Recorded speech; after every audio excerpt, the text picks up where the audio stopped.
नमस्कार, Swaraj Marathi news channel मध्ये आपलं स्वागत आहे. पाहूयात आजच्या टॉप 10 घडामोडी. पुणेकरांसाठी खुशखबर. पुणे मेट्रोच्या विस्तारीकरणासाठी केंद्रीय मंत्रिमंडळातर्फे 3600 कोटी मंजूर. पालिका निवडणुकीपूर्वी मोठी घोषणा.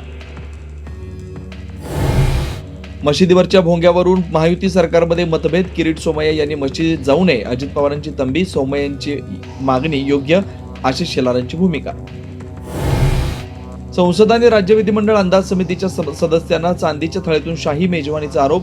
एका थाळीची किंमत 5,000 हून जास्त. उधळपट्टीवरून विरोधकांचा सरकारवर हल्लाबोल.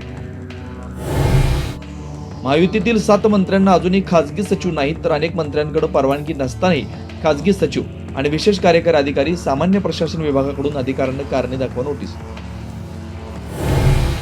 डोंबिवलीमध्ये भटक्या कुत्र्याने घेतला चिमुकल्याचा चावा. लहान मुलगा गंभीर जखमी. सुस्त महापालिका प्रशासनावर नागरिक संतप्त.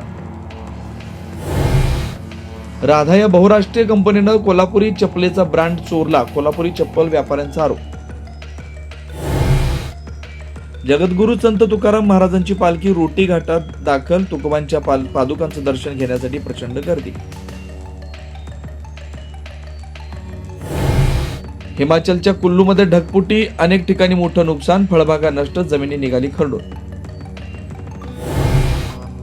अजित पवारांच्या राष्ट्रवादीचे माजी आमदार नाराज असल्याची सूत्रांची माहिती. पक्षाकडून कोणती जबाबदारी दिली जात नसल्याची माजी आमदारांची खंत. माळेगाव साखर कारखान्याच्या निवडणुकीत अजित पवारांची सरशी. निळकंठेश्वर पॅनलची बहुमताकडे वाटचाल. गुलाल उधळून कार्यकर्त्यांचा जल्लोष. आजच स्वराज मराठी न्यूज चॅनलला लाईक करा, शेअर करा आणि सबस्क्राईब करा.